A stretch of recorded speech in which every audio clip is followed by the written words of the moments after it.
어저께 막히더구나.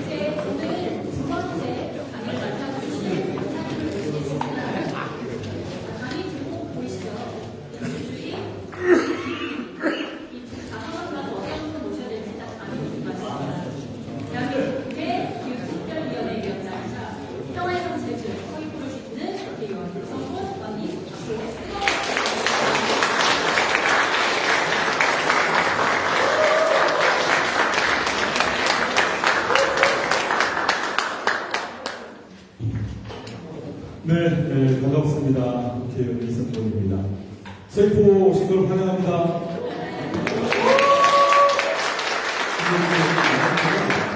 말하는 만큼 안 나가고 막혀 있어서 잘 들려요? 네. 뭐 사람들이 제 목소리가 좋다고 하던데 그런가요? 뭐 목소리 때문에 당선됐다 이런 얘기 많이 들었습니다. 그런가요? 지금 얼굴 때문에 됐다는 얘기는 한 10명 중에 1명 정도고 주로 이제 목소리 때문에 당선되지 않았느냐. 과거에 김한규가 없던 시절은 제가 얼굴로 했었는데 김한규가 나타난 이후로 제가 얼굴을 가버렸습니다. 추공놈 되어버렸습니다. 네, 반갑습니다. 이제 민주당 아카데미를 이렇게 운영하고 있는데 우리 김한규 도당위원장께서 잘하고 계신 것 같습니다. 또 실무를 맡아서 교육의 박원선 교육연수위원장님께 감사를 드리고요. 앞서 이제 한반도 평화에 대한 그리고 평화를 어떻게 할 것인가에 대한 이야기를 들었는데요. 통일을 지향하는 가운데서 통일을 실현하는 가운데서 과거에는 통일을 목적에 두고 평화를 관리하는 시스템이 있다면 통일을 가는 과정에서 평화를 제대로 구축하고 관리하는 것이 필요하겠다는 관점의 차이가 좀 바뀌었다. 왜냐하면 세상이 바뀌고 남북관계가 바뀌고 흐름이 바뀌고 또 국민들의 의식과 인식도 바뀌어서 그런 방향으로 논의되고 있는 것 같습니다. 무엇보다 평화체제를 구축하는 것이 중요하며 앞서 좋은 강의 오신 교수님께 감사를 드립니다. 저는 오늘 민주주의 그리고 기후위기에 대해서 얘기를 하려고 합니다. 이제 12월 3일 23시 이게 윤석열이 12월 3일 10시 30분에 선포에 11시를 기해서 대응을 선포를 한 시간이거든요. 그날이 이제 며칠 앞으로 다가왔습니다. 거기서 이제 우리가 이제 정치를 하는 데 있어서 정치지방생들이 이제 내년에 지방선거에 출마하는 분들이 많이 와 계시고 하고 계신데 저는 이제 이 사건을 겪으면서 민주주의가 무엇인지 그리고 공화주의가 무엇인지 우리 헌법 1조 1항이 뭡니까? 제가 방금 전에 한 얘기인데 대한민국은 민주공화국이다. 민주공화국이 뭐라고 생각하십니까? 여기 우리 이제 현역가 민주공화국이 뭐라고 생각하세요? 결정을 하는 거 다수의 의견을 추진하는 국가의 네, 하나는 민주주의라는 거죠. 이게 1표주의, 민주주의적 제도, 정치화되는 것이고 공화적이라는 거. 이게 사적이지 않고 공적인 관계가 일반적으로 우리가 얘기할 때 법치주의라고 얘기를 하죠. 그러니까 이제 이 민주공화국의 중대한 도전을 윤석열이 한 것이고 그것에 대해서 헌법재판소가 탄핵심판을 인용한 것입니다. 우리가 이제 민주공화국에서 가장 중요한 가치 가치를 어떤 것들을 보냐면 자유, 평등, 법치, 대의제, 그리고 경제학 분야. 우리가 살아가고 있는 세대는 이제 공동체로 함께 살아가는 것에 대한 규칙을 정하는 일입니다. 헌법이라는 것은 그 규칙의 최고 규범입니다. 이 공동체를 유지하는 것. 그 유지하는 것의 핵심이 대한민국은 민주공화국이라는 것이고, 주권은 누구에게 있다? 국민에게 있다. 권력은 오로지 어디에서 나온다? 국민으로부터. 그게 헌법 1조 1항과 2항 사항입니다. 네. 이제 우리가 여러분들이 이제 정치를 지망하고 정치를 바라보고 있는데, 이 정치를 바라보기 위해서 저는 되게 중요한 가치라고 생각합니다. 저도 이제 지방의원을 10년하고 국회의원 10년했는데, 실제 이번 이제 내란 사태처럼까지 이 문제에 대해서 심각하게 고민하고 고려하지 못했습니다. 근데 실제 그 위협을 갖고 나서 이런 고민을 하게 됐다는 말씀을 드리겠습니다. 오늘은 이제 그래서 12월 3일에 국회에서 저는 이제 12월 3일에 우리 김한규 의원님은 11월 3일에 국회에 계셨고 모범생이라고 공부하셨고 저는 카자흐스탄 대통령과 우원식 의장님의 만찬을 하면서 이제 만찬자리에 참석해 만찬을 끝내고 숙소로 돌아가서 이제 TV를 켰더니 이제 대응을 이제 윤석열이가 TV에 MBC에 나타났어요. 이걸 시사계획 참가를 보려고 틀었는데 갑자기 밑에 개헌이라고 소개해가지고 저는 그게 5번 줄 알고 MBC 기자 전화번호만 찾고 있었거든요.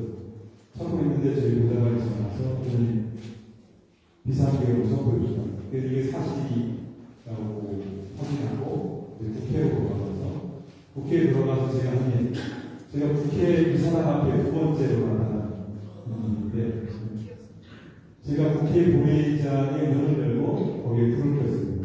첫 번째. 이거 아무도 몰라. 그리고 두 번째. 본회의장을 열었습니다. 이게 제가 제일 생각났다는 거예요.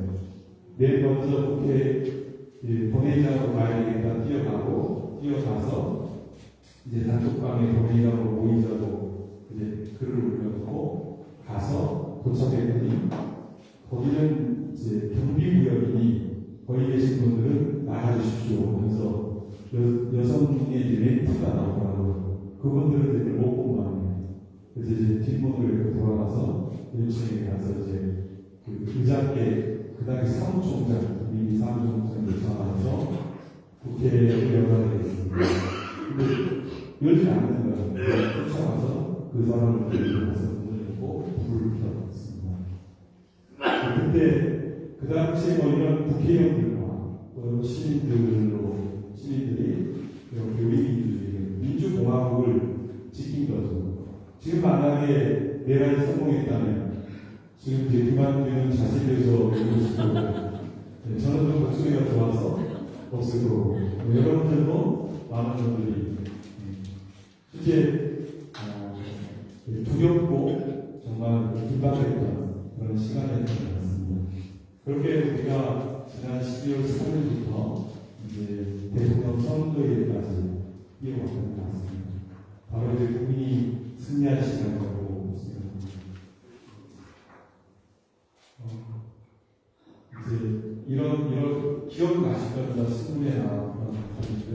그래서 윤석열에 대한 탄핵 결정 취지가 개헌 선포의 절차적인 비준수로 헌법이 개헌법이다. 그 다음에 국내 정치적 이런 기관들을 가진 것이었습니다. 오늘 이제 기후 얘기를 하도록 하겠습니다. 왜 이 얘기를 하냐면 원래 없었던 얘기인데 10월 3일이 다가와서 우리가 좀 기억하고 다시 한번 민주주의에 대해서 생각하는 민주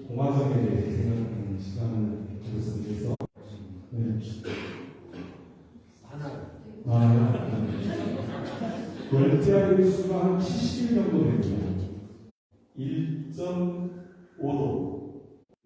작년에 일부 1.5도를 넘는 것을 1.5도까지 올라가서 나타났는데, 근데 우리가 이제 기후 위기에 대해서 심각하게 가져야 될 것은 50년에 태어나신 분은 몇 년 안 사시면 돌아가시니까 적당히 살아가셔야 됩니다.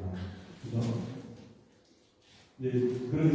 그렇게 기후에 대해서 민감하지 않을 수도 있지만, 우리가 1980년에 태어나신 분은 앞으로 2060년이 2050년이 돼야 20살이 됩니다.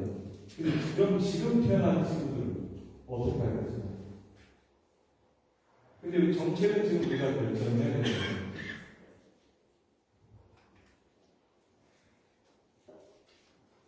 그러면 올해 2025년도 3월 보면 3월에 경북에 초대형 산불이 났습니다.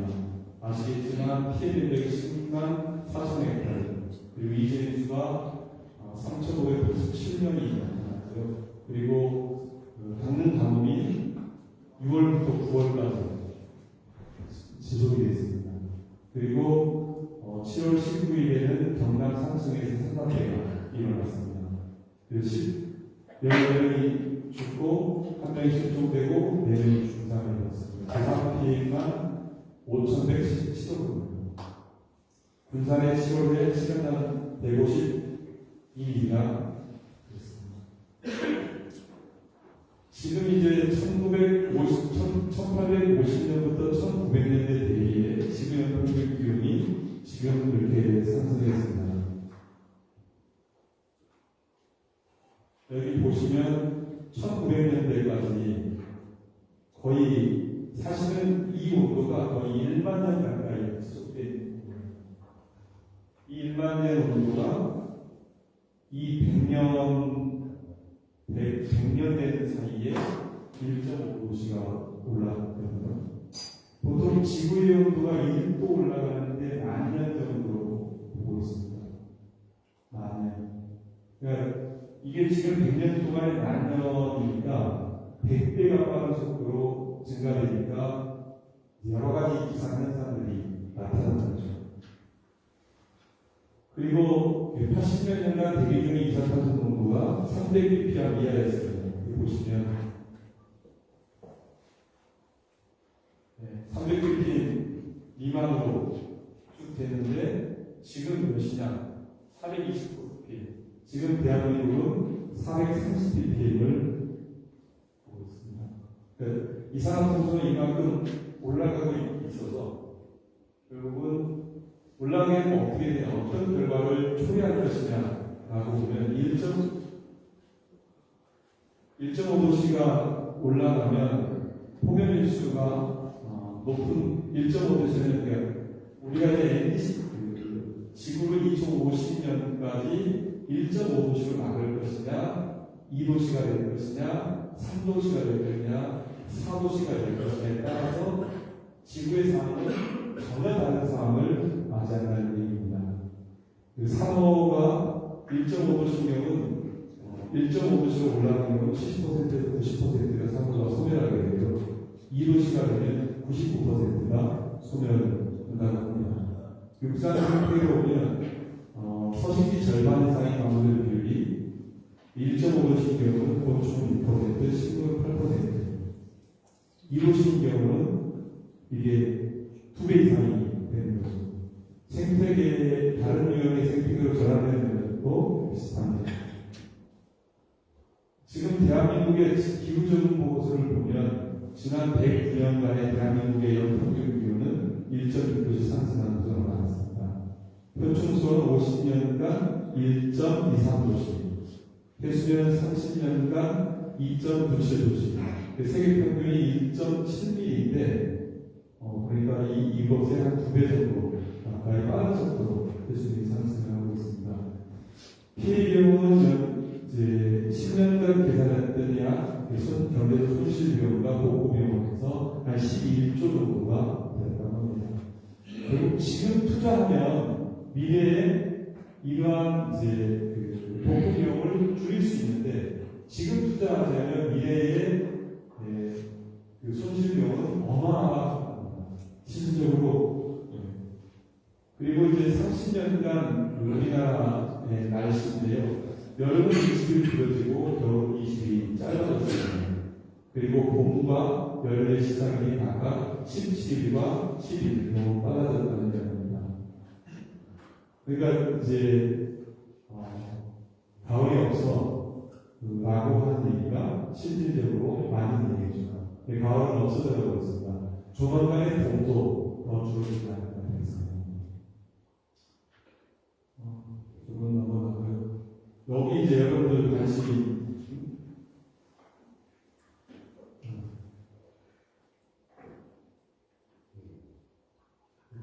재밌는 지금 주요 농산물 원래 PPT에 어떤 내용이 들어와가지고 보시면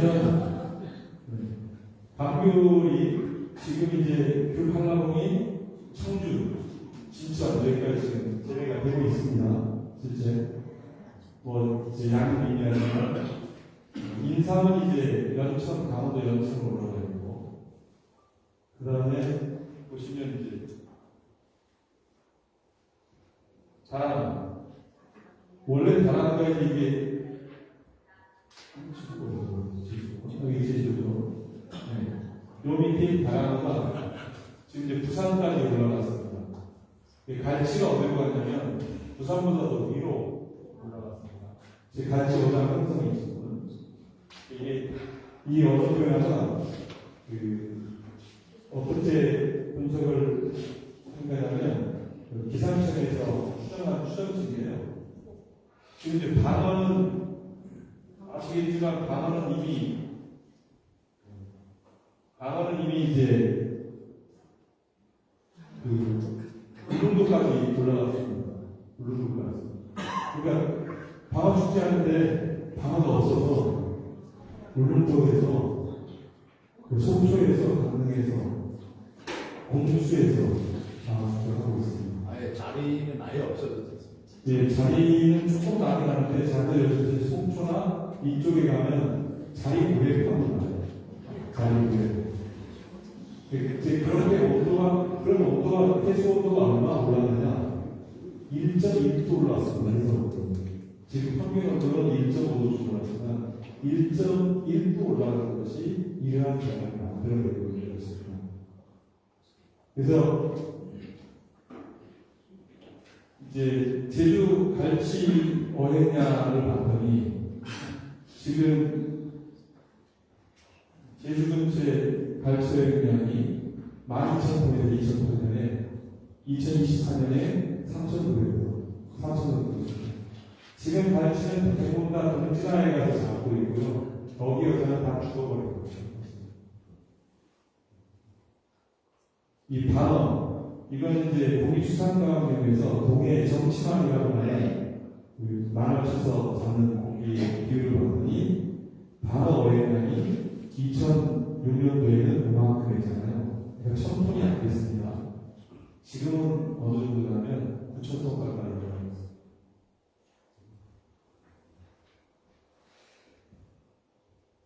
이거는 이제 온도가 같은 온도에 있는 것을 선을 그려놓은 건데요. 지금 이게 이제 2005년부터 2009년까지 있고 2020년, 2024년까지 있습니다. 지금 제주도가 여기 있는데 보이시죠? 온도가 올라가는 거예요. 밀려서 올라가는 겁니다.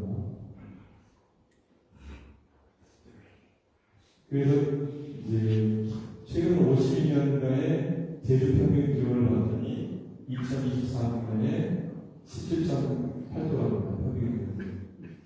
1990년에 16.5도에서 1.3도가 증가했습니다.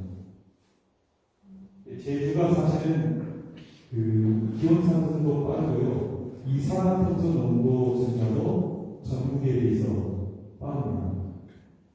그러니까 이제 제주 모기가 좋은 모기야라고 주장하기가 어려워지지 않는데, 물론 이제 이게 측정 시점마다 다르고 한라산 중턱에 올라가면 전혀 다른 상황을 나타내긴 하는데, 이제 기상청이 갖고 있는 이런 치부소, 그러니까 이제 고산의 기상인데 치부소를 중심으로 계산하는 거기 때문에 이상 말씀드리겠습니다. 그래서 2080년, 100년의 제 평균 기온을 맞으면 지금 우리가 그 이산화탄소 감축을 잘 해서 1.5도씨로 막으면 이 정도 되는 겁니다. 432ppm 정도의 제일시 평균 온도는 18.1도, 서귀포는 18.5도. 그런데 만약에 이게 한 4도씨쯤 되면 지구의 지금 우리 이제 이산화탄소 농도가 1000ppm을 넘어서는, 그러면 1000ppm이 넘어서면 우리의 일상이 바뀌게 됩니다. 호흡하기도 좀 곤란해지고요. 네. 다보스 포럼에서 이제 그 선정한 앞으로 향후 10년 동안에 지구의 가장 심각한 영향을 미칠 게 뭐냐 했더니 2m 사이가 다 기후위기에 관련되어 있습니다. 극한 기상이랑 생물 다양성 손실과 생태계 등의 지구 시스템의 주요한 변화, 천연 자원의 부족. 아시겠지만 지금 이제 극단적 기후 현상이 계속 발생하잖아요. 그러니까 이런 리스크가 가장 위험한 리스크라고 보고 있는 겁니다. 그래서 이제 국제사회가 이 문제를 해결하기 위해서 나섰죠. 그래서 이제 1992년에 유엔 기후협약을 냈습니다. 그래서 대기중 온실가스 노안정화를 결의하게 됩니다. 그리고 97년에 교토전서를 제출하고 선진국에게 감축 의무를 부여합니다. 이제 2015년에 얼마 안 되죠, 사실 10년 전인데요. 파리협정에서 모든 국가가 NDC가 뭐냐면 국가 온실가스 감축 목표라는 영어식 표현입니다. 그러니까 국가 온실가스 목표를 의무적으로 제출하도록 되어 있습니다. 그래서 문제. 우리는 2035년 NDC 목표를 몇 %가 국가에 냈을까요? 유엔에 제출하겠다고 정부는 결정했을까요? 모르구나. 우리 죽여야 되는데. 51%에서 53%에서 61% 레인지. 61%는 국가 인권위원회가 미래 세대를 위해서는 최소 대한민국을 해야 된다고 지정했던 것이고요. 61.2%인데, 그리고 유엔 IPCC가 권고한 기준이 61.5%였습니다. 그런데 우리 정부는 53%로 결정을 했습니다. 왜 53%로 결정했을까요? 감축하는 게 쉽지 않습니다. 온실가스 감축하려면 우리가 2030년 NDC 목표가 몇 %씩 나십니까? 이건 알고 가야 되는데, 이거 저 윤석열이 아이비 모르는 거랑 똑같아요. 40%입니다. 40% 달성하려면 재생에너지 발전량이 어느 정도 돼야 될까요? 100기가와트. 지금 대한민국의 재생에너지 발전량은 35기가와트입니다. 그래서 65기가와트의 재생에너지를 만들어야 됩니다. 해상풍력, 풍력, 태양광. 주대기에는 사실은 태양광이 되어 있습니다. 그 다음에 두 번째로 산업 부분에, 그러니까 이제 우리가 철강, 석유화학, 그 다음에 이제 시멘트, 그 다음에 이제 이런 것에 산업 부분에서 배출량을 줄여야 되는 의무가 있는데, 그 의무를 만들어가지고 우리가 국가적 목표를 이제 국제사회에 공헌하는 것입니다. 그래서 우리는 2030년은 40%, 2040년은 2035년은 53에서 61%의 레인지로 제주도를 계획이라는 것을 말씀드리겠습니다.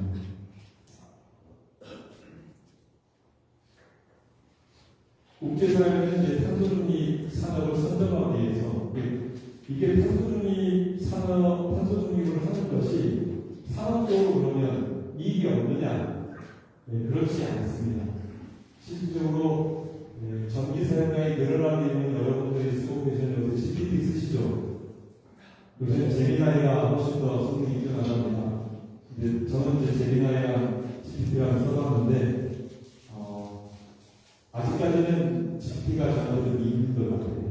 근데 그러한 이제 거대 언어 모델을 돌리려면 많은 에너지가 필요합니다. 연산을. 그래서 전력량이 많은 것이 필요한 것이죠. 두 번째로, 그 다음에 지금 이상한 탄소로 배출하고 있는 탄소들을 줄여야 되는 목표들이 있습니다.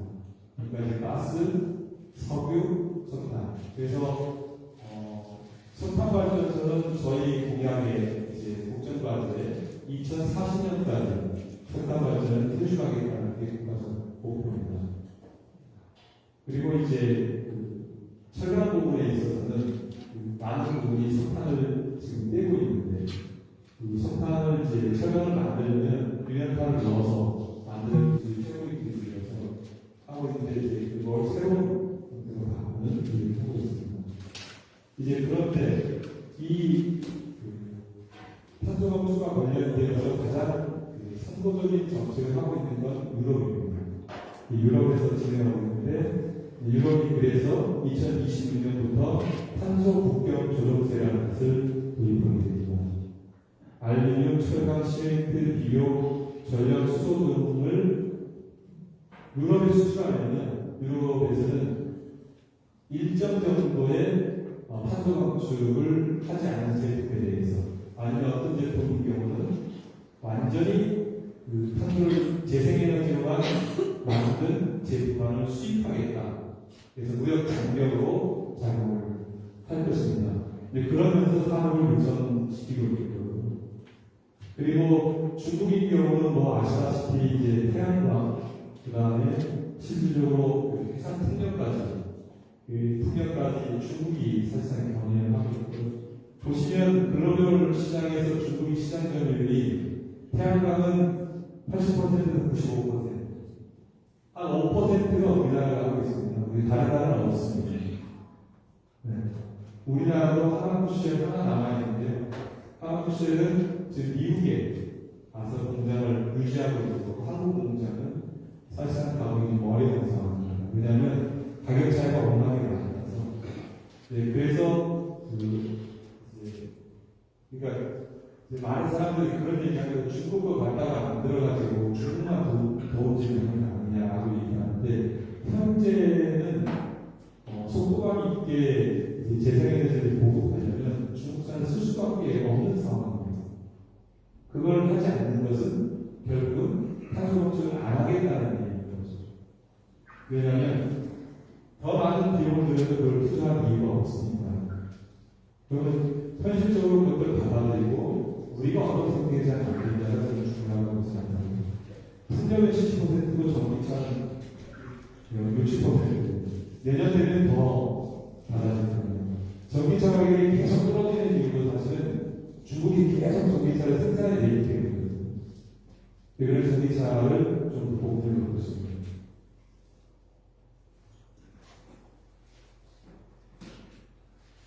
그래서 이제 중국과 유럽이 주로 진행을 하고 있고, 이제 미국이 있었는데 여기 빼버려요. 그렇습니다. 기후변화 대응에서 발전 부분의 탈탄소가 중요해서 확대되고, 기업이 사용하는 전력의 100%를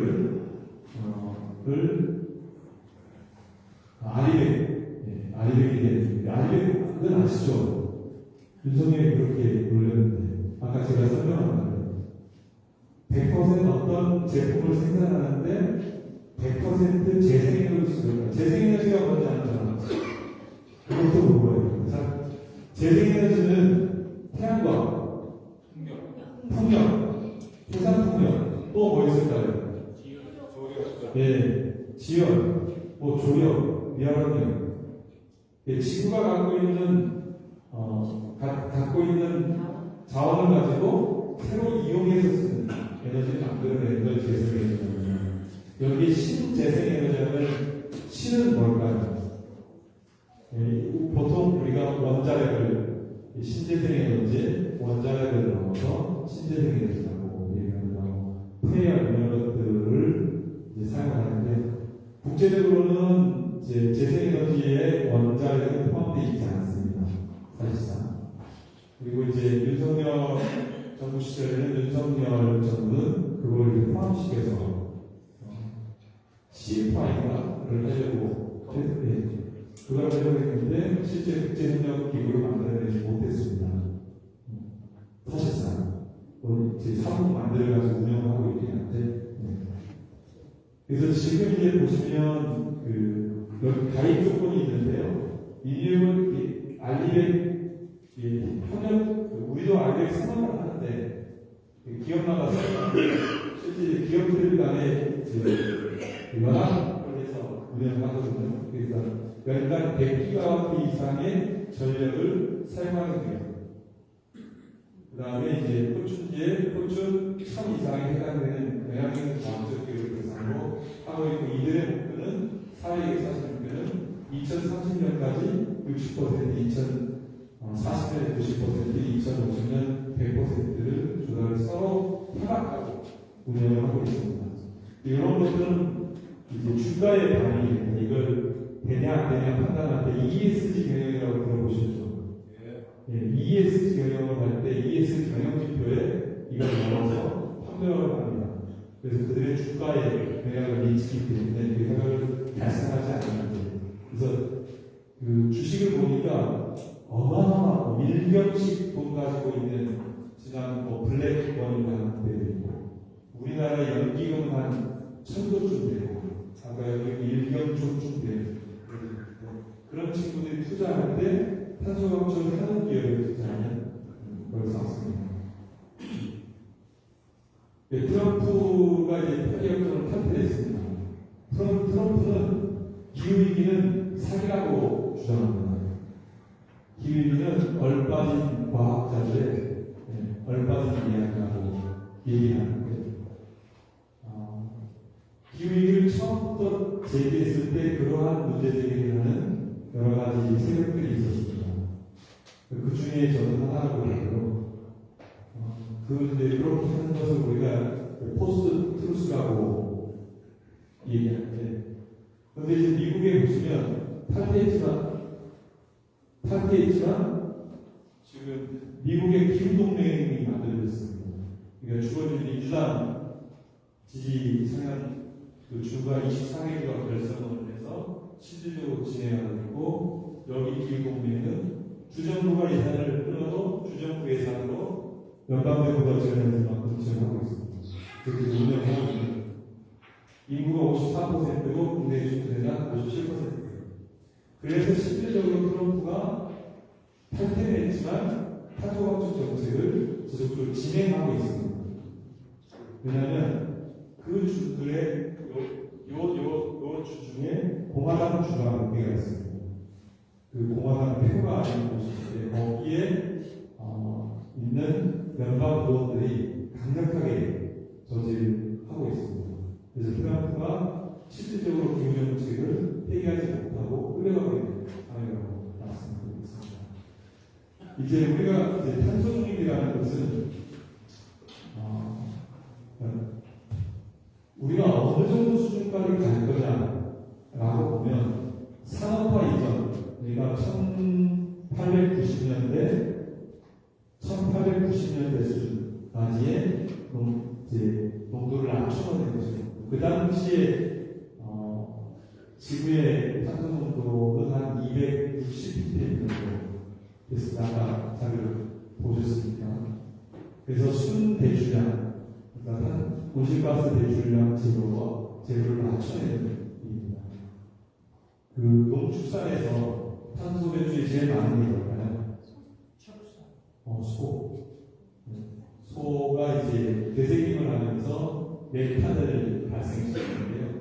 그 메탄이 가장 많고, 두 번째는 병장에서 나타나는 거예요. 그래서 우리나라는 이제 큰 전략은 두 가지입니다. 하나는 병장에서는 논에서 가장 많이 나타나는데, 논의 논물을 해서 조종하는 방식과, 두 번째로는 이제 그 소의 메탄을 어떻게 줄일 것이냐. 소는 이제 하나는 사료, 그 장내에서 미생물이 발효되지 않는 사료를 만들어가지고 이제 공급하는 방안으로 줄여내는 것.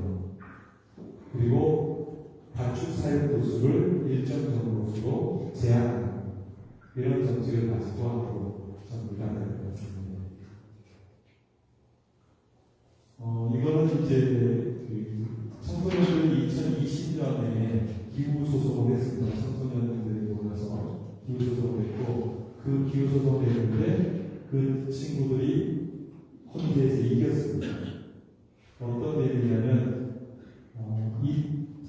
우리가 지금 이제 탄소 감축 계획에, 탄소중립법의 탄소 감축 계획에 2039년부터 2050년까지의 장기 목표를 만들지 않았습니다. 그걸 만들라는 결정을 내면서 뭐라고 얘기했냐면, 미래 세대의 책임을 지금 기성세대는 다 져야 된다. 이렇게. 결국은 이 일은 우리 미래이기도 하지만 우리 미래 세대에 대한 책임이기도 하다는 말씀입니다. 그래서 거기에 이제 12살짜리 그 아이가 발언하는 건데요. 어른들은 투표를 통해 국회의원 대통령을 뽑을 수 있지만 어린이는 그렇게 해왔습니다. 이 소송에 참여하는 것이 미래를 위해 제거할 수 있는 또 해야만 하는 유일한 행동이었습니다라고 진술했습니다. 이 의견이 헌법재판관들에게 받아들여진 것이죠.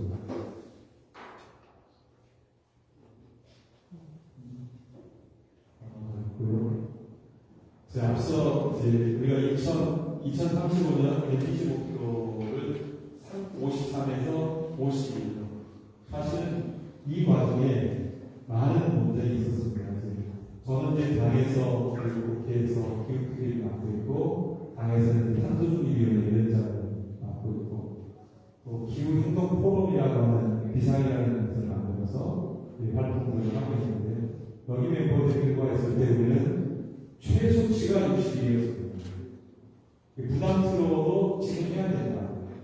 결국은 선택해야 되고, 선택의 문제이지 이거는 다른 문제가 아니다 라고 주장을 했는데, 정부가 가져가는 지금 여기 보시면 48인조, 그러니까 여기 이제 요 선을 선언경사라고 합니다. 40% 보이시죠?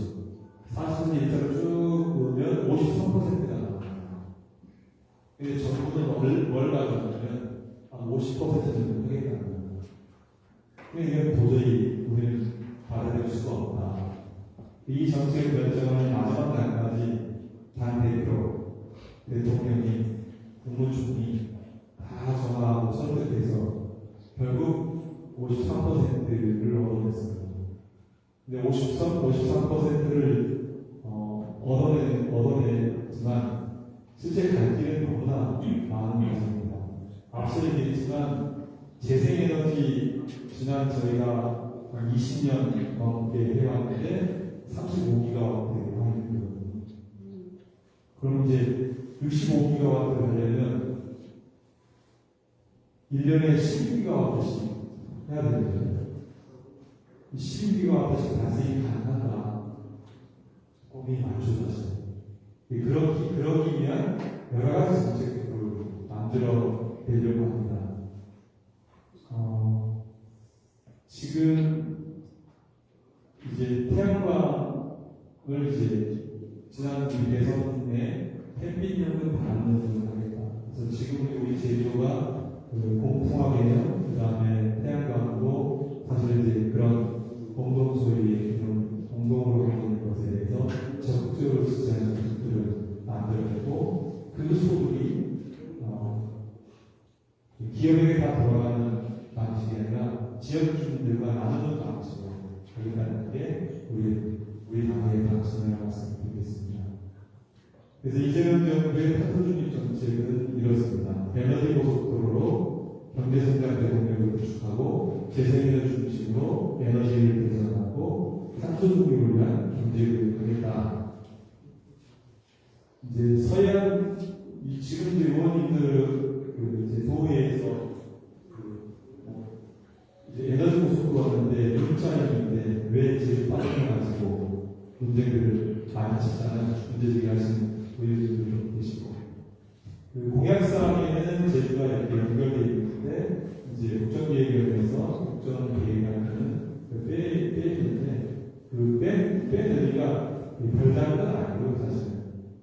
근데 이제 지금 제주의 에너지 믹스로 보면, 제주가 필요한 재생에너지 중량을 제주도에서는 재생에너지가 7기가와트 정도를 보입니다. 7기가와트는 실제 제주가 필요한 전기량은 어느 정도냐면 1.75기가와트 정도 됩니다. 왜냐하면 태양광과 태양광과 풍력은 이제 하루 종일 생산하는 게 아니지 않습니까? 시간대별로 생산이 되어 있습니다. 보통 4배 정도를 더해서 생산량을 계산합니다. 발전 설비량과 생산량을 나눌 때 발전 설비량의 3분의 1 정도를 생산량으로 봅니다. 1.75기가 왔는데 보시면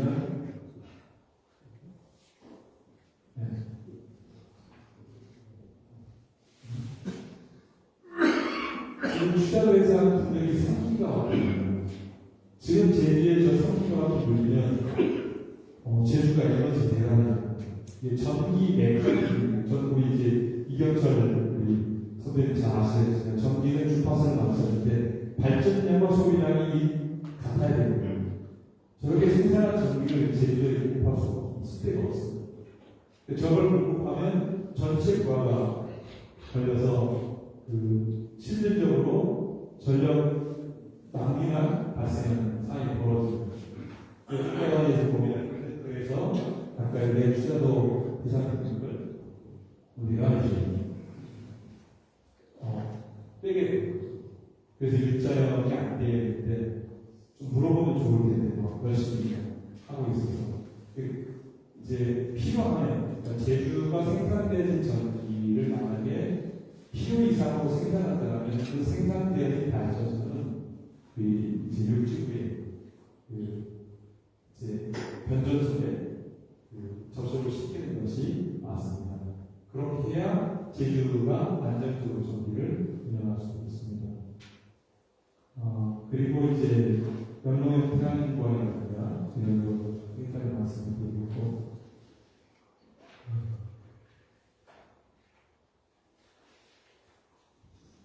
제주 관련해서 얘기를 좀 하겠습니다. 제주는 이제 크게 지금 우리 정부가 추진하고 있는 사업은 제주형 분산에서 특화제를 하고 지정을 해서 지금 하고 있고 제도를 설계하고 있고 늘어가고 있습니다. 여기에 이제 사실은 제주는 이제 재생에너지율이 20%로 지금 우리나라의 재생에너지율은 한 9%밖에 안 되기 때문에 제주에서 공부하고 배워야 될 게 너무 많습니다.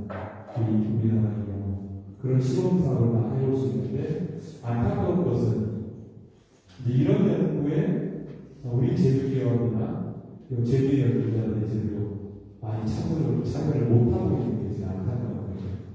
그래서 산업을 선점해서 여기서 제주도에서 1등하면 쉽게 말하면 지금 제주에서 1등하는 기업이 전국 1등 먹을 수 있는 거거든요. 사실 전국 1등 먹으면 세계에 나가서 경쟁력을 충분히 가질 수 있는 거거든요. 지금 이제 스타트업 기업으로 식스데이라든가 그런 회사들은 이미 이제 유럽에 나가 스타트업 기업인데 미국 기업에 나가 있고 성장하고 이러고 있거든요. 근데 왜 우리가 이런 부분에 좀 더 관심을 갖고 기업을 육성하고 인재를 육성할 필요가 있다라고 생각합니다. 그리고 앞으로 더 많은 여러 가지들이 만들어진다고 봅니다.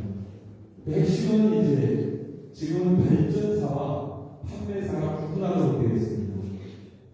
한전은 판매사고요. 그 다음에 중부발전이나 남부발전은 발전산. 근데 발판을 경합하도록 해주는 거. 그 다음에 통합발전소, 그리고 운영하는 거. 그러니까 지금 이제 내가 뭐 1메가짜리하고 누가 3메가짜리하고 누가 5메가짜리 이걸 묶어가지고 발전소를 가상발전소 묶어서 3메가 가는 거죠. 제주 허용이 되지 않았습니다. VTG나 P2G나 P2H 보면 이제 그 파워 투 게스 P2G 수소를 그러니까 이제 그 재생에너지를 이용해서 수소를 만들어내는 걸 얘기하고요. 그 다음에 그 재생에너지를 이용해서 열을 만드는 걸 P2H라고 하고, 그 다음에 뭐 DR이라는 이제 실시간, 그러니까 이제 내가 전기가 필요할 때 내가 전화했다가 전기가 필요하지 않을 때 판매하는 그런 제도들을 이제 운영해 나갈 수 있다고 말씀드리겠습니다. 가파도 아리백마을 만들기 조성 사업은 재생에너지와 ESS 히트 펌프를 결합해서 하는 사업이었는데, 이게 이제 김상환 환경부 장관이 이제 적극적으로 추진하는 사업 중에 하나인데, 내년 예산은 200억 정도 예산 올라갔다가 이번 상임위원회에서 70억 나누기가 삭감이 되어버렸습니다. 이제 국민의힘에서 이 예산을 끝까지 물거들어는 것에서 상임위 전체 합의에 이제 조건에 걸려가지고 제가 이제 그 상임위에 없어서 사실은 확인을 못했는데 그 상임위에서 그래서 그게 되어버려서 그렇게 되더라고요. 어쨌든 간에 뭐 내년도 이제 필요한 사업만 마련하고 있기 때문에 충분히 이 사업은 진행되고, 이것을 바탕으로 해서 이 모델링을 바탕으로 해서 제주도 전체 에너지를 짜게 된다는 말씀을 드리겠습니다. 제주의 탄소 중립 전략 어떻게 해야 되냐, 제 생각인데요. 저는 이제 지역 카페하고 블록체인을 연계하는 필요하다고 생각합니다. 우리가 이제 그 지역사람 상품권으로 이제 탐난전을 하고 있는데, 탐난전이 지금 단순 결제 시스템입니다.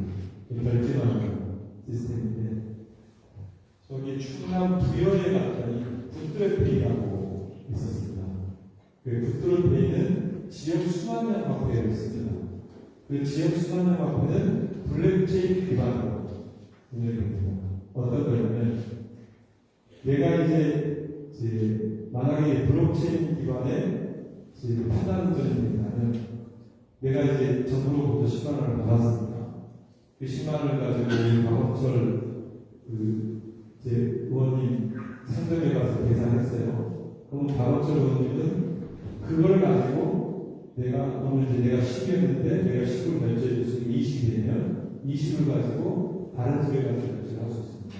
그래서 이 수단이 계속 돌게 되는 시스템인데, 지금은 우리가 결제를 손을 내서 없어져 버렸습니다. 이걸 어떻게 고민해 보면 되냐면, 경로당에 회장님이 제일 고민이 박원순의 고민이다. 회장님 고민. 아까 그 말씀 주신 것처럼 이게 지금 당초에 1,400원 하다가 지금 2,000원 올랐잖아요. 그렇지. 네, 다시. 이제 그걸 조금 다른 쪽으로 사용할 수 있었으면 좋겠다는 이제 저런 말씀도 하시고, 제 걱정이 이제 정산하는데, 그죠? 이제 경로당에 하는 정산을 들으면서 우변동 사무소 반발 기원을 내주시고 있습니다.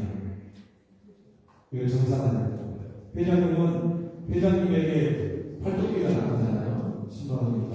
그 활동비를 누구 주냐면, 총만 총으로 꼬실 때. 이제 꼬시라고 주는데, 그거를 블록체인 기반의 지역화폐로 주면 회장님은 정산 안 해도 되고 공무원은 그 일 안 해도 됩니다. 정산 저장되어진 내용이 전부 다 정리해서 그 기록으로 보고서를 만들어낼 수 있거든. 그런 기술을 적극적으로 도입해야 된다. 그걸 어떤데 탄소를 감축하는 거예요. 만약에 내가 자전거를 50km 탔다, 이동했다. 그러면 그 자전 50km 탄 것에 대한 탄소 포인트를 10포인트를 준다. 그럼 블록체인 기반으로 주는 거죠. 그럼 내가 그러면 탄소 포인트를 한 10만 원을 모았다. 그럼 내가 미용실에 가서 머리를 할 수 있습니다. 왜냐하면 그것도 제값을 받는 것입니다. 이런 이제 순환형 경제가 필요하지 않겠는가라고 생각합니다. 여기에 이제 지방에 진출하실 거니까 조례를 만드는 거예요. 맨 처음에 뭐 해야 됩니까? 조례 만들어주세요. 전문가를 불러서 토론을 해야죠. 일단 전문가를 불러서 이런 아이디어가 있는데 당신은 어떻게 생각합니까? 전문가를 쭉 아이디어를 내줘. 그럼 아이디어 낸 걸 어떻게 합니까? 모아서 요새는 그 자문위원한테 조례 만들어주라는 필요 없습니다. 모은 자료 가지고 GPT에 넣어가지고 야 조례 한번 만들어봐 하면 조례가 그냥 30초 만에 만들어져요. 실제 저는 법을 그렇게 합니다. 사회 문제를 해결하고자 하는 거잖아요. 어떻게 빨리 해결할 수 있을까? 전문가들의 대부분 얘기해도 만들었는데 과거에 어땠냐면 그거를 이제 만들어서 아까 토론에 얘기하시고 연구용이 필요하죠. 연구용이 나오면 그거 조례 나오면 다시 절차 거쳐서 의원들 선출해가지고 일당에 있는 게 조례 절차인데 지금은 그것이 전부 다 생략된 상황입니다. GPT 보고 아까 내가 얘기한 거 녹음했으면 녹음해가지고 그거를 올려놓고 그러니까 이게 가능해 물어보면 가능한 방법과 가능하지 않은 방법을 생성형 AI가 얘기해 줍니다. AI가 지금 GPT-4 기준으로 얘가 IQ가 몇 정도 있는 것 같습니다. 강소영보다는 똑똑한 것 같습니다. 예, 이제 영재 수준입니다. GPT-4가 138 정도 된다고 합니다. 그러면 138 정도인데 박사급이라는 거예요. 박사급도 한 10년 차. 뭐든. 물론 이제 그 친구가 말 안 되는 얘기를 합니다. 오늘도 제가 보다가 윤석열 탄핵에 대해서 윤석열을 탄핵했는데 탄핵 헌법재판소에서 결정된 사항을 봤더니 그 내용을 좀 분석해서 얘기했더니 얘가 뭐라고 그러냐면 윤석열을 탄핵할 텐데 뭐 가상에서 얘기하지 말아요. 아니 미친놈아. 윤석열이 탄핵됐고 정의연대를 무시한 탄핵도 이재명 정부 추구해서 했더니 지가 잘해줬지. 난 그렇군요. 죄송합니다. 이렇게 합니다. GPT가 지금 아까 그걸 5.1에 물어봤는데 어떻든 간에 그것을 쓰는 책임은 쓰는 사람에게 있지만 GPT를 적절하게 활용하는 것이 지금 사회에서 매우 중요하다. 그래서 GPT 지금 제 나이 성적령 수준은 아마 IQ가 한 150 이상 되는 것 같습니다. 지금 얘기를 그림을 그리는 실력은 제 나이는 아마 화가 수준 되는 것 같아요. 이제 미국에서 오픈돼서 나왔는데 다 오픈되지 않았지만 지금 전문가들 이야기를 들어보면 그런 건데 그런 블록체인 기술을 저는 이용해서 이 문제를 이런 것들을 해결해 오겠다 라는 생각이 듭니다. 두 번째는 제주는 전력을 재생에너지를 생산하면 전력 피크타임이 태양광의 경우는 주로 2시에서 4시 사이에 태양광을 제일 많이 생산합니다. 근데 제주는 전기 소비가 몇 시에 제일 많이 이루어질까요? 예, 저녁입니다. 6시부터 8시 정도가 제일 피크 타임입니다. 안 맞죠, 사실. 그러면 어떻게 해야 되죠? 낮에 저장에다가 밤에 써야 되겠죠. 그런데 공장이 없어서 낮에 쓸 수가 없는 상황입니다. 그래서 그러니까 이제 지금 있는 아파트들을 화석연료로 쓰고 있는, 가스를 쓰고 있는 거죠. 전부 다 전기와 식기로. 그래서 전기를 쓸 수 있게끔 만들고. 그런 대로이잖아. 그래서 지금 이제 여기 그린 리모델링이라고 있는데, 이 그린 리모델링을 통해서 전체적인 에너지 소비도 줄이고, 전기하고 이런 것들이 필요하다고 생각합니다. 그리고 지금 이제 제주도 요금제를 하고 있습니다. 그 이제 유연 수요와 이제 개시별 요금제로 해서 시간대별 요금제를 달리해서 지금 하고 있는데요. 그 요금제가 에너지가 재생에너지를 많이 생산될 때는 가격이 싸고 잘 생산이 안 될 때는 비싸니까 LG에서 지금 와서 이제 실험을 하고 있는데 어린이집하고 그다음에 노인 보호시설에 히트펌프라는 걸 붙여서 진행하고 있는 프로젝트가 있는데 진행하고 있는데 그런 형태의 유연한 요금제를 선택해서 이제 그냥 전기 수요를 분산시키는 방법을 해놨습니다. 아까 얘기했지만 투자의 상품을 상용화인데 1.5개 1.2였는데 지금 보시면 전력 수급시 최대 전력이 1.1기가 정도 됩니다.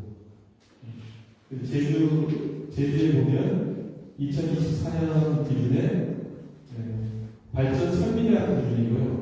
그 설비량과 그 생산량은 차이가 많이 납니다. 아까 얘기했죠. 풍력과 재생에너지가 많아지면 설비량의 발전량의 한 4배 정도로 설비를 갖추게 됩니다. 일반적으로. 그렇게 되고 거기에 ESS 저장 장치를 달게 된다는 말씀입니다. 이제 여수 부양리의 햇빛소득 마을을 만들었는데요. 여기는 1메가와트 정도 만들어서 연간 1억 원 정도를 생산합니다. 투자비는 한 20억 정도 투자했고요. 20억 투자를 이제 그 정부가 장기 저리로 경제하는 쪽에서 만들어서 여기 이제 뭘 해놨냐면 이제 한 60여 가구 정도 되는데 점심은 무조건 마을에 같이 모여서 공짜로 먹습니다. 그리고 매일 이제 버스라고 했는데 가서 보니까 봉고차를 운영하는데 이제 그 작은 마을이니까 읍내에 나가는 이제 버스를 운영을 합니다. 그래서 주로 이제 어르신들이 사니까 그래서 1억을 그렇게 공동으로 사용합니다.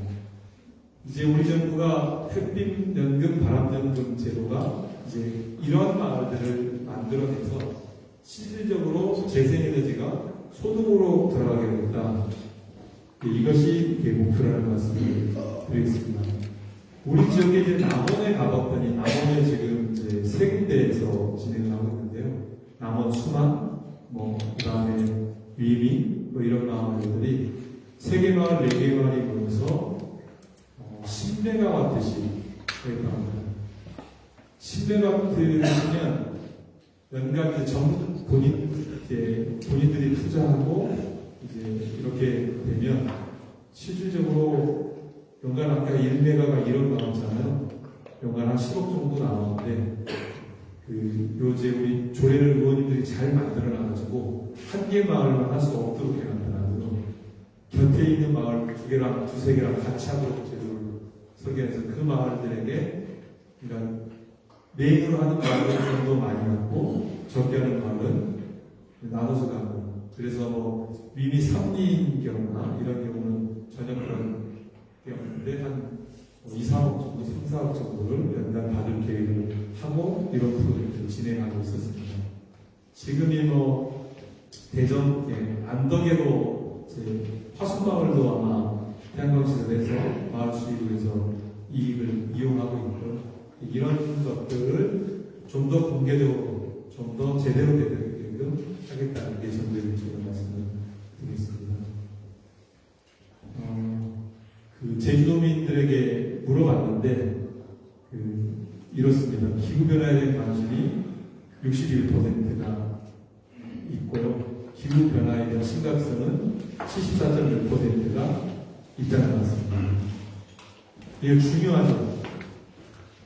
안 중요합니다. 이게 중요합니다. 왜냐하면 선거에 중요한 거예요. 왜냐하면 이제 유권자들이 이 문제에 관심이 있다는 겁니다. 이 관심을 어필하면 여러분들에게 호감을 받을 가능성이 높아진다는 얘기죠. 그죠? 안 그런가? 네. 너무 어려운 얘기는 아니지만 그래도 기후 문제 그리고 미래세에 대한 그러니까 주로 이제 30대 이런 주부들이나 그 다음에 40, 50대 남성들이나 이런 문제에 관심이 많죠. 그래서 이런 주제를 가지고 얘기를 해보고 공부를 하는 것도 의미가 있을 것 같습니다. 기후시민, 현재 기후시민인데 전기차도 전화하고 ESG 실천 기업 제품도 구매하고 대표적 자원도 낭비하지 않도록 하고 자가용 태양광도 설치하고 협동조합도 만들고 기후위기 대응 기업에 투자하고 기후정치에 투표하는 것. 이제 우리 제주는 좀 아파트 베란다에 작은 미니 태양광들을 이제 보급하는 사업을 잘 하지 않는데 서울의 여러 구청들은 많이들 진행을 하고 있고요. 그리고 이제 협동조합을 만들어서 마을의 공유지라든가 이런 것들을 만들어서 실제 우리 민주당 입장에서는 이런 협동조합 만들면 다 우리 편이거든요. 사실은 이렇게 튼튼히 되어진 곳이 노원구 가면 협동조합이 여러 개 있고요. 근데 노원구에 국회의원이 지금 둘인데 한 분은 의장이고요. 한 분은 기후 장관입니다. 그러니까 거기는 들어보면 일출보로 1월 1일 날 가는데 2,000명씩 갑니다. 열차를 통째로 빌려가지고 열차를 가지고 도계까지 가는 일반적으로. 그러니까 이제 그런 게 가능한 게 그런 협동조합 운동을 그 지역 안에 많이 만들어서 그게 이제 김성환 장관 전 노원구청장이었는데 구청장이 이제 그런 역할들을 많이 했죠.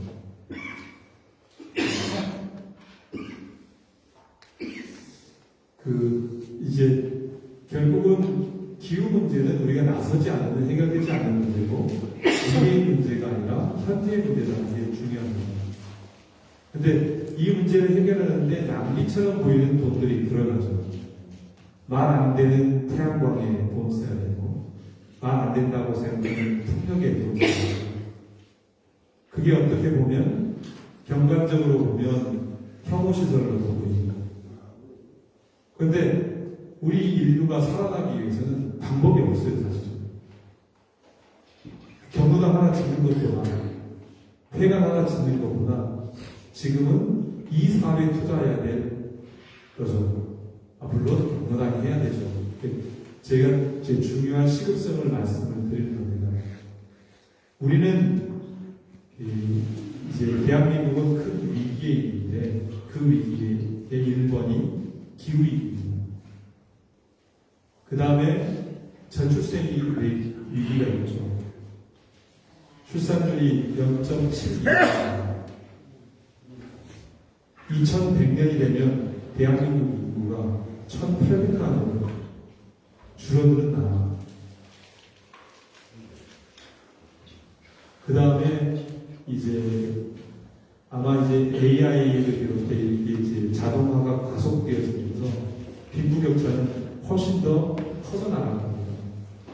빈부격차만 커져나가는 것이 아니라 위기에 대응하는 격차도 뭐 돈 많은 사람은 좋은 집에 에어컨 다 살고 난방 살고 좋은 차 타고 다니면 되지만 그렇지 않은 일반 서민들과 또 환경이 열악한 분들은 정말 겪어보지 못한 고통 속에서 지내게 되죠.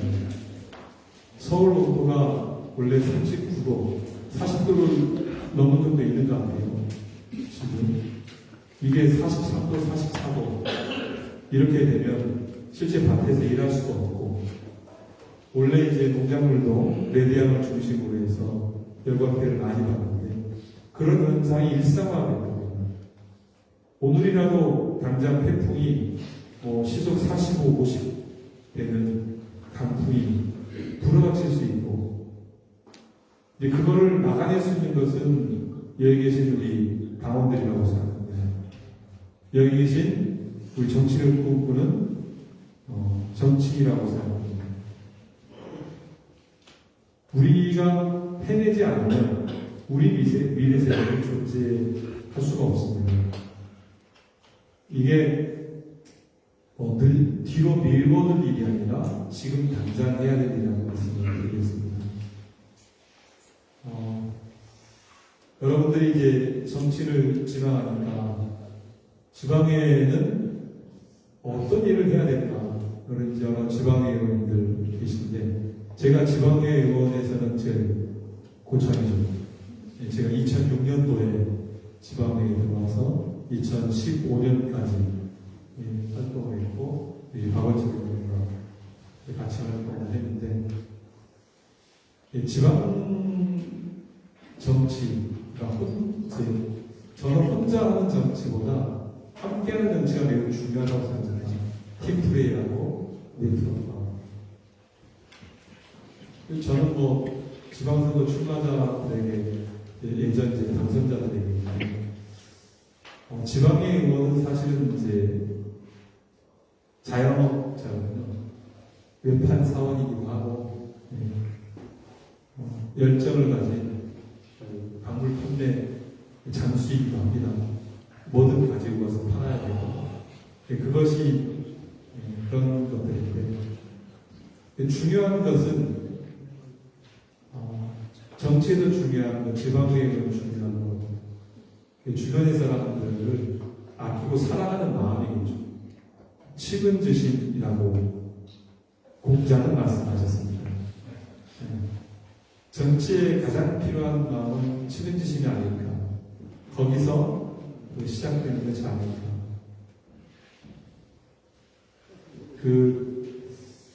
이제 그런 얘기가 있습니다. 어떤 어려운 결정을 할 때, 무엇을 기준으로 결정해야 되냐. 내가 가장 어려운 길을 선택하는 게 맞는 선택이라고 얘기합니다. 이제 시간이 다 돼서 제가 많이 지난 건가요? 제가 이제 기후정치를 국회에 와서 기후문제에 관심을 가졌고 지금까지 한 10년 정도 기후문제를 들여다보고 있습니다. 두 번째 아까 AI 그리고 국정기획에 참여하면서부터 AI 문제에 들여다보고 앞으로 이제 여러 분야를 하시겠지만 기후 문제만큼은 매우 중요한 문제예요. 또 지방정도 준비하시는 분들은 AI 가지고 뭐든 물어보면 가능합니다. 그 가능한 길대로 오면 제일 꼼꼼한 내용을 잘 이용하시고 적극적으로 활용하시고 그리고 또 그게 걔가 가끔 거짓말하니까 그걸 염두에 두고 판단하고 고민하고 그랬으면 좋겠습니다. 오늘 이거 서귀포까지 여러 이제 당원 동지들께서 함께 해주셔서 감사드리고 우리 서귀포에 당원님께서 그 시간 내서 감사드립니다. 그 강의를 좀 잘하고 싶었는데 그 생각하기 쉽지 않네요. 지금 앞으로 좀 더 공부를 좀 해야 되겠습니다. 고맙습니다. 그리고 질문하고 있으시면 질문 주시면 답변하도록 하겠습니다. 지방선거도 좋고 아니면 정치에 대해서 좋고. 안녕하십니까. 조정원장입니다. 인터넷에 앉아서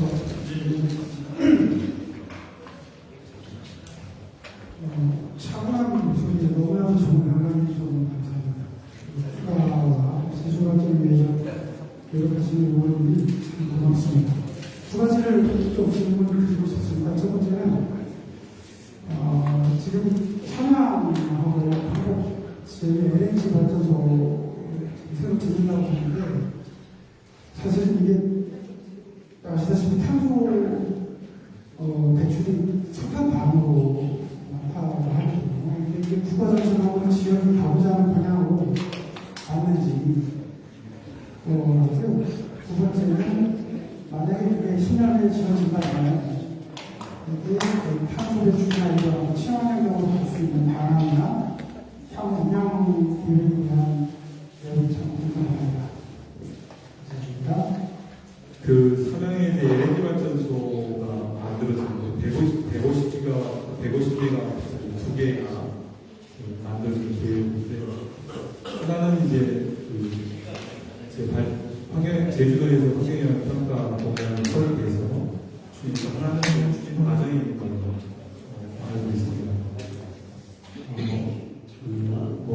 그 전에 윤석열 정부에서 추진하는 과정에서 저희들이 이제 문제 제기도 하고 있는데 아마 정책 검토가 다시 되고 있을 겁니다. 기후에너지에 대해서 이게 타당한지 제주도의 에너지 믹스에 적절한지. 왜냐하면 지금 LNG 발전은 중간 단계로 보고 있거든요. 그러니까 석탄 발전은 없애고 바로 재생에너지로 갈 수 없는 기술적 상황 문제를 해결하기 위해서 LNG 발전소를 중간단 브릿지로 생각하는 건데 이제 LNG 발전소를 가지고 수소 원소로 해가지고 해결하겠다. 이게 제주도의 방치, 제주도가 이제 보조를 위해서 내용인데 수소가 그만큼 가능하냐? 나는 사실 기술적 한계가 많이 있습니다. 그래서 그 문제를 오히려 그렇게 할 거면 이제 제 생각은 저는 그렇거든요. ESS의 저장 장치를 좀 더 확대하는 것이 훨씬 더 유리하지 않을까. 저는 그렇게 생각합니다. 제가 검토에 시민사회단체들과 검토해 본 바에는 ESS 저장 장치로 충분히 가능하다 이렇게 생각하는데 어떻든 간에 지금 이제 정부가 새롭게 이재명 건 출범해서 기후에너지가 출범했기 때문에 그 문제도 지금 검토하고 있습니다.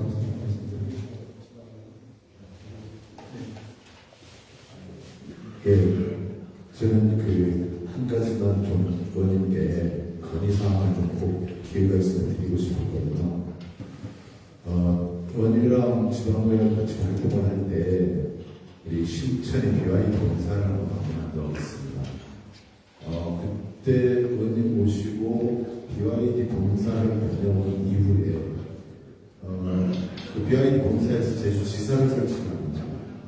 그때 의원님은 국회로 제출하시게 되셨고 그 이후에 박근혜 정부의 정책이 테슬라는 국내 환경부의 정책을 통과했다고 해서 테슬라는 진출 기회를 줬고 BYD는 진출 기회를 주지 않았습니다. 그래서 BYD가 철수를 했습니다. 얼마 전에 보도를 봤더니 BYD가 테슬라보다 성능도 좋고 판매량도 좋고 또 우수하다 이런 평가를 받는 게 보고 되게 아쉬웠다. 그리고 그때 삼성 SDI LG 산전이 중국 팔로길이 막혀버렸습니다. 그래서 국가정책이 이렇게 중요한 거구나 그렇게 느끼는 얘기가 되는데 오늘 그 말씀 드리고자 하는 게 아니라 좀 전에 의원님 말씀 중에 태양광 발전과 관련돼서 시설들이 중국의 95%가 생산기지를 가지고 있고 우리는 5%밖에 안 되고 그나마 미국의 생산기지가 있다 이렇게 하셨을 때 네네 짧게 말씀드릴게요. 그때 윤석열 정부 이후에 태양광이 다 바뀌어버렸습니다. 그럴 때 저는 제주에서 농공단지 지원 특별법이 있는데 조례도 우선 구매를 할 수 있도록 되어 있습니다. 그런데 이게 현재 지금 뭐 전국적인 상황이라고 보아지는데 이 농공단지의 생산시설들이 전부 다 망했습니다. 왜냐하면 지방정부에서 제주도에서 지금 7조 7천억이지만 거기에서 우선 구매를 해주지 않습니다. 전국의 생산시설들이 와서 여기 영업장 놀이터가 되어버리다 보니까 그래서 경쟁력이 약화되고 그러는데 의원님이 기회가 되면 이 농공단지 지원 특별법에 어떤 생산시설 아니면 생산 제품에 대해서 우선 구매를 방지할 수 있는 강행 규정을 넣어주시면 지방정부나 우리 의회에서 조례를 만들 때 그 규정을 준용해서 만들 수 있지 않을까. 그래서 제주가 그걸 통해서 일자리도 창출하고 사실은 신재생 에너지가 좋은 사업이고 도움되는 사업이라는 걸 국민들에게 인식시켜야 되는 부분이 있기 때문에 그 부분을 한번 검토해 주십사고 요청드리겠습니다. 네. 우리 지역에 생산하는 제품에 대해서 이제 적극적으로 구매할 수 있는 촉진책은 필요하다고 생각하고요. 특히 이제 농업단지의 경우는 고용을 유발하고 고용을 만들어가기 때문에 더 중요하다고 생각합니다. 좀 더 관심을 갖고 하겠고, 그때 제가 BYD 갔을 때 우리 이제 버스 스테이션 해가지고 지금 만들어졌어요. 월드컵 경기장 옆에 우리 이제 뚜껑으로 하는 거 반대했잖아요. 우리가 쉽게 반대했는데 도가 그걸 추진해가지고 저도 엄청 반대를 해서 그리고 한 19회를 추천해서 안 그랬으면 여기 보시면 정말 난리 날 뻔했습니다. 그렇습니다. 농공단지 활성화 여러분들도 이제 읍면 지역에 계신 의원들이나 이제 후보님들이나 분들은 좀더 면밀하게 좀 보실 필요가 있습니다. 적극적으로 지원할 수 있게 정책을 만들고요. 이것을 오늘 강의는 참 재미있고 좋은 강의였던 것 같습니다. 그리고 미래산업이 같고 제주도에는 통역 신청, 해상 통역 신청하는 게 지금 다 인허가에도 해가지고 설치를 했을 경우에는 제주도 전역이 통역 바람으로있구나 소개가 되는 그런 게 신청자가 많은 상황이고, 그러나 신재생에너지에 대해서는 우리는 참고는 하지만 무분별하게 이렇게 개발되는 거죠. 또 재생에너지 시설은 하지만은 그러나 ESS 산업, ESS 분야는 아직도 기술력과 활력이 비어있기 때문에 지금 둔화된 상태이고, 또 그래서 제주에서는 또 이제 신재생에너지가 한전에서 전기를 살리지 않아서 멈춰있는 부분들이 아주 많습니다. 실질적으로. 그래서 이게 뒤에 있는 차는 가려고 하는데 앞에 차를 막혀서 이런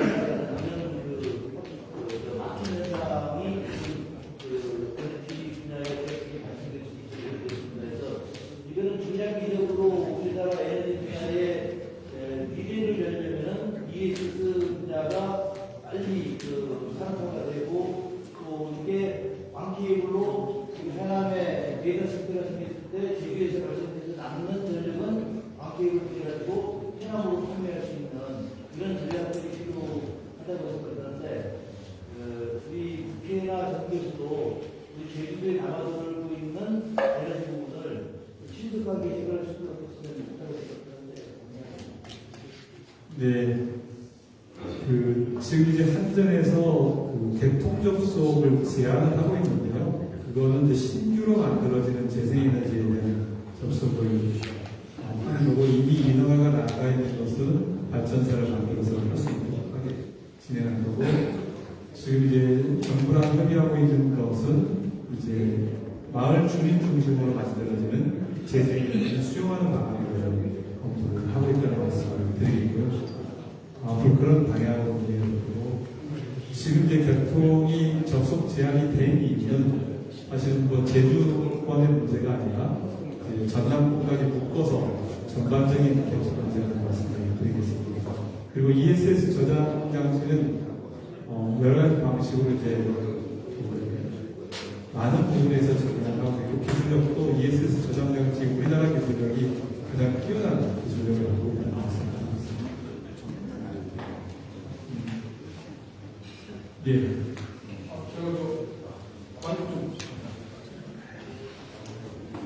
전기 얘기만 안 해도 됩니다. 전 전기 전문가 아니거든요.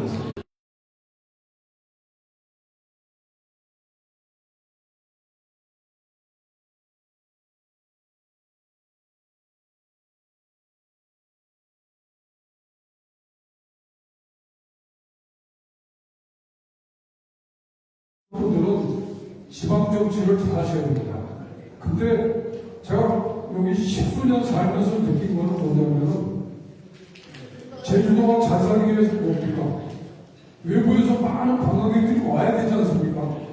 그럼 그 사람들이 조그만 감동이나 뭘 느끼려면 정말 새로운 아이디어, 좋은 이런 걸 해가지고 그게 조국적인 어떤 이슈가 돼가지고 그게 되는데 여러분들이 그런 아이디어를 제공해서 그게 조국적인 이슈가 돼가지고 그게 활성화되면 관광객 보통 우리가 아무리 그 국가에서나 무슨 지방정부에서 선전하는 건 아무것도 아니에요. 예를 들어서 제가 하나만 말씀드릴게요. 제가 간단하게 말씀드리죠. 제가 옛날에 포르투갈에 여행을 한 적이 있었는데 그 포르투갈 끝이 지구 최서단입니다. 근데 거기서 뭘로 돈을 받으면 최서단 기념 지도를 하나 만들어가지고 거기에 프레카가 붙여가지고 그거를 그때 당시 10,000원에 팔았어요. 근데 거기에 관광객 99%가 다 샀습니다. 제가 하나 간단하게 얘기하면 예를 들어서 마라도에 우리나라에 최난다 아닙니까? 그런 거를 하나 해가지고 거기다가 요즘 좋은 그 IC 같은 거 하나 붙여서 저희도 모든 이런 관광 같은 걸 상품화해가지고 그걸 아이디어로 판는다. 이거 여러분 하나 하십시오. 예, 좋은 아이디어 선생님 고맙습니다. 여기까지 그리고 예. 제가 한 말씀만 더 드리는데 민주당이 영원한 거 아닙니까? 전 국민들이 가장 민주당에 지금 아쉬워하는 게 뭐냐면 법을 다루는 놈들을 물치지 못하는 겁니다. 무슨 말씀인지 아시겠어요? 그 다음에 또 하나 뭐냐면은 지금 20대들이 민주당에 대해서 전혀 좋지 않은 감정을 가지고 있습니다. 그건 뭐냐? 제가 이런 말씀드리고 여기서 반영 정치인이 모시면은 무조건적인 여성 무대 정책, 그 다음에 의무에 대한 그 참여, 반드시 여성도 군 의무에 대해서 참여해야 된다고 보고 있습니다. 저기 그만하시고요. 예. 아니, 죄송합니다. 예. 우리는 여성에 대해서 우리 당들은 구조적으로 여성들이 차별성이 있다 이렇게 판단하고 그것에 따라서 정책을 하고 있다는 말씀을 드리겠습니다. 다음 여기까지만 하죠. 네. 고맙습니다.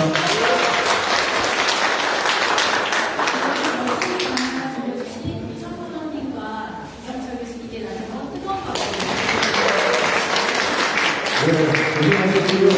잠시 안내 말씀 좀 드리겠습니다. 다음 주 토요일 한국노총 회관입니다. 회관에서 어렵게 모셨습니다. 이원종 배우 그리고 박수현 대변인 와서 마지막 강의합니다. 마지막 강의할 때 여러분들 많이 참석해 주셔서 함께 인사를 감사드리겠습니다. 네, 오늘 고생하셨습니다. 안녕히 들어가세요.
자, 웃으시고.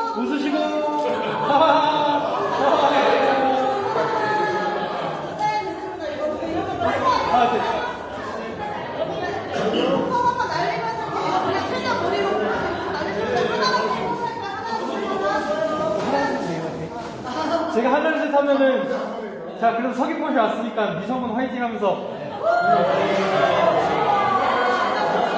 얼굴이 가려지지 않게 최대한 위로 바라보며 화단 미소와 함께 위로 던져주십시오. 미성군! 박수! 감사합니다.